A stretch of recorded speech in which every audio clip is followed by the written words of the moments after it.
Hello everyone, this is Adhyansh Academy and I am Vanshika Johri, your educator. यहाँ इस channel पर हम education से रिलेटेड वीडियोस देखेंगे। साथ ही साथ में आपको कुछ नॉलेज और कुछ ट्रिक्स दी जाएंगी जिससे आप कंपटीशन एग्ज़ाम्स में तो बेटर कर ही सकते हैं, साथ ही साथ में अपने एकेडमिक परफॉर्मेंस को भी सुधार सकते हैं। तो यहाँ पर हम फर्स्ट टॉपिक आज पढ़ने वाले हैं रीजनिंग से अल्फ़ाबेट टेस्ट। रीजनिंग आपके लिए बहुत ही इंपॉर्टेंट सब्जेक्ट हो जाता है जब आप किसी कंपटीशन एग्ज़ाम्स को देने के लिए जाते हैं, और अल्फ़ाबेट टेस्ट एक ऐसा टॉपिक है जो ज़्यादातर एग्ज़ाम्स में आपसे पूछा जाता है। तो यहाँ पर हम उसको कवर करने की कोशिश करेंगे। यहाँ पर हम स्टार्टिंग करते हैं अल्फ़ाबेट्स को लर्न करने से। अल्फ़ाबेट्स आप कैसे लर्न कर सकते हैं वो चीज़ हम यहाँ पर देखेंगे। एक एक करके हम सारे अल्फ़ाबेट्स को समझेंगे और उनको किस तरह से याद करना है ये बात भी हम समझेंगे। ए से लेकर के डी तक तो आपको अल्फ़ाबेट्स सभी को याद होते हैं, ए 1 2 3 4 करके। फिर ई से लेकर के आप कैसे याद करेंगे, तो आप उसके लिए हमने ट्रिक्स निकाली हैं। तो पहली ट्रिक है हमारी इजोटी, EJOTY। इसमें एक एक वर्ड्स आपको 5 5 के अंतर पर मिलेगा, 5 10 15 20 25। तो इस तरह से आपको इसको याद कर लेना है। जी की बात करें, सॉरी एफ़ को मैंने गैप कर दिया। एफ़ की अगर हम बात करें तो एफ़ को उल्टा करके जब हम मिला देते हैं तो वो 6 बन जाता है। तो हम एफ़ को इस तरह से याद कर सकते हैं। जी को हम कैसे याद करेंगे, जी को हम थोड़ा सा नीचे खींचेंगे और एक लाइन बना देंगे तो 7 जैसा कुछ दिखाई देता है, तो हम इसको 7 याद रख लेंगे। एच को हम ऊपर नीचे से मिला देंगे तो 8 बन जाएगा। आई से हम 9 याद रखेंगे। इजोटी से जे याद हो जाएगा। के से 11 आपको खुद से याद रखना होगा। एल और एन लक्ष्मी नारायण भगवान 12 और 14 पर। एम की बात करें तो एम सीधा और उल्टा करें तो डब्लू, तो 13 और 23 पर। इसके बाद हम बात करें तो ओ तो इजोटी से आ ही जाता है। पी की बात करें तो पी को उल्टा कर दें तो 6 बन जाता है, तो 16। क्यू की बात करें तो क्यू को वापस जैसे ही हमने जी के साथ किया था वैसे ही हम क्यू के साथ करेंगे तो 17 निकल के आता है। आर को अगर हम नीचे से मिला दें तो 18 बन जाता है। एस को अगर हम ऊपर साइड से मिला दें तो 19 बन जाता है। इसी तरह से हम टी की बात करें तो T20 मैच हम सबको याद रहता ही है। UVW 21 22 23 ये आपको याद करना पड़ेगा। X24 है, ठीक है। इस तरह से आप इनको पूरों को याद कर लेंगे। इसके बाद आप क्या करेंगे, इसके बाद आपको कुछ इंपॉर्टेंट चीज़ें समझनी ज़रूरी हैं। जैसे टोटल अल्फ़ाबेट्स हमारे होते हैं 26, ठीक है। टोटल वॉवल्स हमारे होते हैं AEIOU 5। टोटल कॉन्सोनेंट्स हमारे होते हैं 21। अर्धांश यानी कि हाफ्स की अगर हम बात करें तो फर्स्ट हाफ में हमारे ए से एम तक आता है, जो कि 13 होते हैं, ठीक है। सेकेंड हाफ की अगर हम बात करें तो एन से जेड तक आता है, ये भी आपके 13 होते हैं।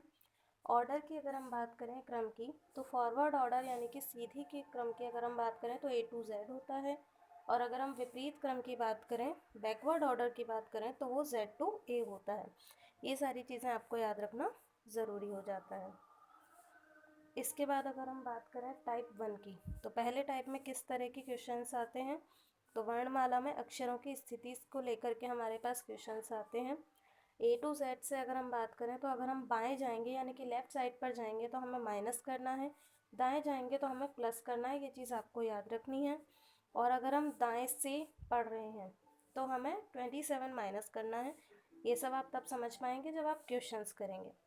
ट्रिक की बात करें तो जो भी सिमिलर्स होंगे, समान होंगे, उन्हें हमें घटाना है यानी उन्हें हमें सब्सट्रैक्ट करना है, और जब जो भी असमान होंगे यानी ऑड्स होंगे उन सबको ऐड करना है। कैसे करना है वो देख लेते हैं हम। तो पहला क्वेश्चन हमारे पास है, वर्णमाला में बाएं से 10वें अक्षर के दाएं 8वां अक्षर क्या होगा। बाएं से 10वां यानी कि लेफ्ट से आ रहे हैं हम 10th, तो वो तो कंटिन्यू चल ही रहा है ए से, उसमें कोई दिक्कत नहीं है।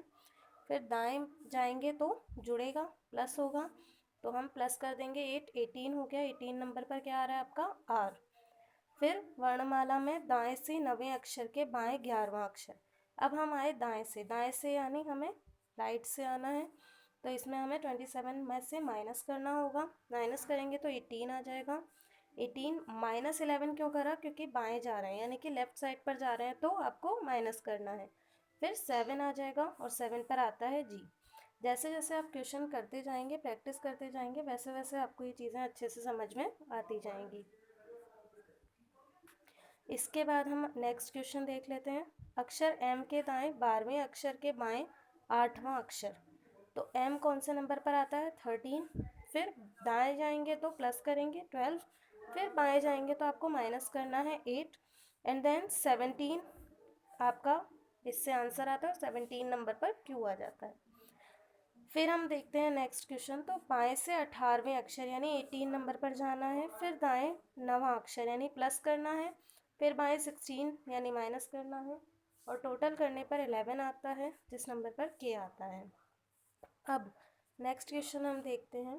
तो वर्णमाला में दाएं से 19वें अक्षर के दाएं 9वां अक्षर यानी दाएं से आए तो हम 19 माइनस 9 क्यों करा हमने? क्योंकि सिमिलर हो गए। ये देखिए दाएं दाएं दोनों दाएं आ रहा है तो हमने माइनस कर दिया, फिर इससे हम डायरेक्ट 27 में से भी माइनस कर सकते हैं। इस तरह से करेंगे तब भी आपका आंसर बिल्कुल सही आने वाला है।